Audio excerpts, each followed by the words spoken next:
High, কেমন আছেন সবাই? আশা করি ভালো আছেন। আজকে ওয়ার্ডপ্রেস সিরিজের অষ্টম পর্ব এটি।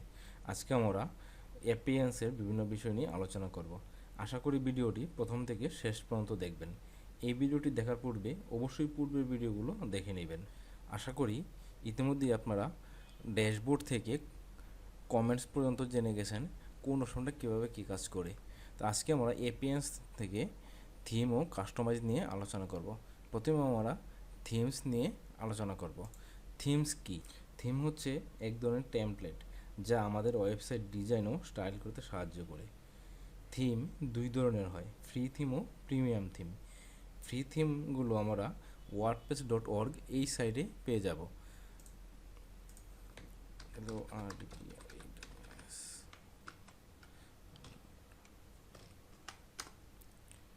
আমরা যদি এই সাইটে ঢুকি wordpress.org এই সাইটে, এখান থেকে ডাউনলোড অ্যান্ড এক্সটেন্ড, এখান থেকে থিমস আছে, এই থিমসে ক্লিক করলে আমরা বিভিন্ন ফ্রি থিমগুলো পেয়ে যাব। এখানে অসংখ্য থিম রয়েছে, আমরা চাইলে যে কোনো একটা থিম আমরা আমাদের ওয়েবসাইটে ব্যবহার করতে পারবো। এখান থেকে থিমগুলো ব্যবহার করার জন্য প্রথমে ডাউনলোড করে নিতে হবে, তারপর ইনস্টল করতে হবে। এখানে অসংখ্য থিম রয়েছে। এই থিমগুলো আবার আমরা ওয়ার্ডপ্রেস ড্যাশবোর্ডের ভিতরেই পেয়ে যাব। তো সেটা কীভাবে একটু দেখে নেই। জাস্ট আমরা যদি এখান থেকে অ্যাড নিয়েও ক্লিক করি, তাহলে এখানে যে হচ্ছে থিমগুলো রয়েছে, এই থিমগুলাই আমাদের wordpress.org এই সাইটে রয়েছে।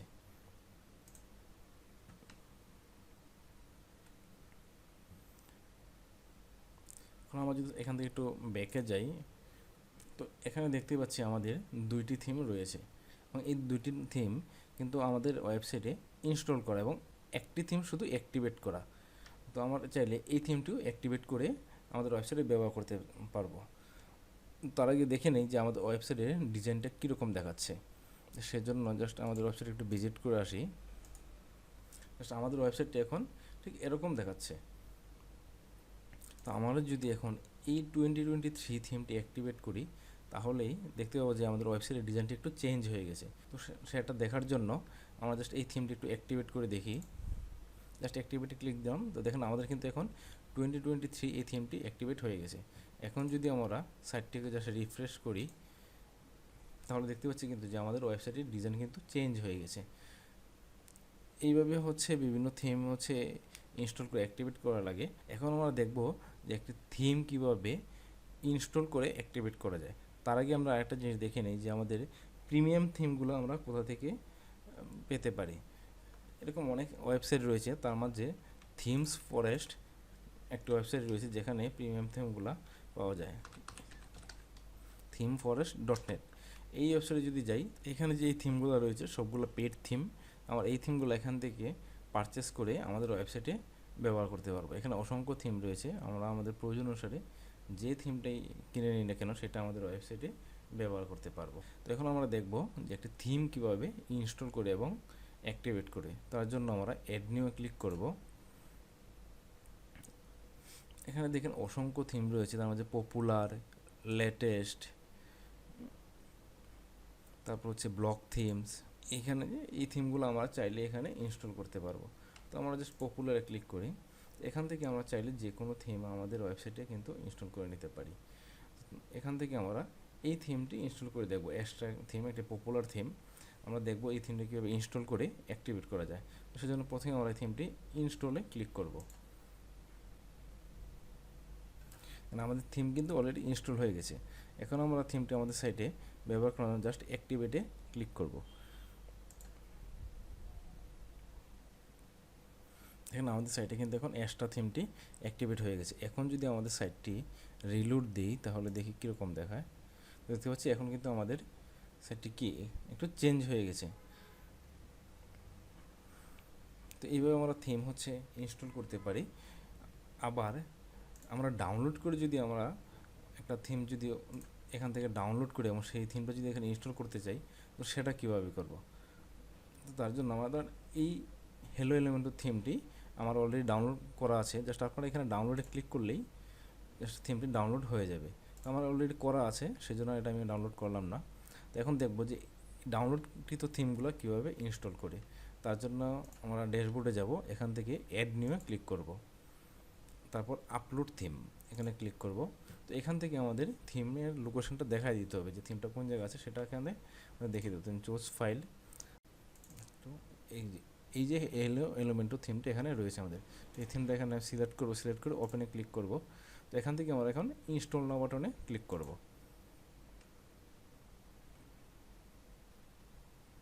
দেখতে হচ্ছে আমাদের থিমটি কিন্তু অলরেডি ইনস্টল হয়ে গেছে, যে থিম ইনস্টল সাকসেসফুলি। তো এখন আমরা থিমটা আমাদের সাথে ব্যবহার করার জন্য জাস্ট অ্যাক্টিভেটে ক্লিক করব। এখন দেখতে পাচ্ছি যে আমাদের কিন্তু এলিমেন্টোর থিমটি অ্যাক্টিভেট রয়েছে। আগে কি ছিল এক্সট্রা থিমটি, এখন কিন্তু আমাদের এলিমেন্টো থিমটি অ্যাক্টিভেট রয়েছে। এখন যদি আমাদের সাইটে রিলোড দিই তাহলে দেখি কি, দেখেন এখন কিন্তু সাইটটি আমাদের এরকম দেখাচ্ছে। এইভাবে হচ্ছে আমরা থিম ইনস্টল করতে পারবো। একইভাবে আমরা প্রিমিয়াম থিমগুলো এভাবে ইনস্টল করতে পারবো। আশা করি আপনি ইতিমধ্যেই বুঝতে পেরেছেন একটি থিম কীভাবে একটি ওয়েবসাইটে ইনস্টল করতে হয়। এখন আমরা কাস্টমাইজ নিয়ে আলোচনা করব। তো সেজন্য প্রথমে আমরা কাস্টমাইজে ক্লিক করব। এখানে প্রথমেই দেখতে পাচ্ছি সাইট আইডেন্টিটি, এখানে ক্লিক করি। এখানে প্রথমেই রয়েছে লোগো। আমরা এখান থেকে আমাদের ওয়েবসাইটে যে লোগো ব্যবহার করা হয়, বিভিন্ন ওয়েবসাইটে আমরা দেখি যে লোগো ব্যবহার করে, সেই লোগোগুলো আমরা এখান থেকে ব্যবহার করতে পারবো। লোগো সিলেক্ট করার জন্য জাস্ট এখানে সিলেক্ট লোগোতে ক্লিক করব এবং এখান থেকে আমাদের যে লোগোটা থাকবে সেটা জাস্ট আপলোড করে এখানে দেবো। তো আমরা জাস্ট এখান থেকে এটা সিলেক্ট করে দিয়ে দিচ্ছি, সিলেক্ট। দেন আমাদের কিন্তু এখানে লোগো সিলেক্ট হয়ে গেছে। তারপর কি আছে, সাইট টাইটেল। সাইট টাইটেল হচ্ছে যে মাই ফার্স্ট ওয়েবসাইট, এটা হচ্ছে আমার সাইট টাইটেল। আপনারা এখানে যে কোনো কিছু লিখতে পারবেন আপনাদের প্রয়োজন অনুসারে। আমি আর কিছু লিখলাম না, এখানে এটাই রাখলাম। এরপর হচ্ছে ট্যাগলাইন। ট্যাগলাইন কি, জাস্ট এই যে এখানে যদি ওয়ার্ডপ্রেস এখানে ক্লিক দেখি, মাউস আইকনটা নেই, তাহলে কি দেখতে পাচ্ছি যে ওয়ার্ডপ্রেস থিম wordpress.org ট্যাগলাইন। আমরা এখানে একটা ট্যাগলাইন আমরা লিখে দিই যে হচ্ছে ওয়েলকাম টু মাই ওয়েবসাইট। তো এখানে দেখেন যে আমাদের ট্যাগলাইন কিন্তু এখানে শো করতেছে না। তো সেজন্য আমরা কী করবো, যে শো করানোর জন্য এখানে আমরা জাস্ট টিক চিহ্ন দিয়ে দেবো। তাহলে দেখেন আমাদের ট্যাগলাইন কিন্তু এখানে শো করতেছে।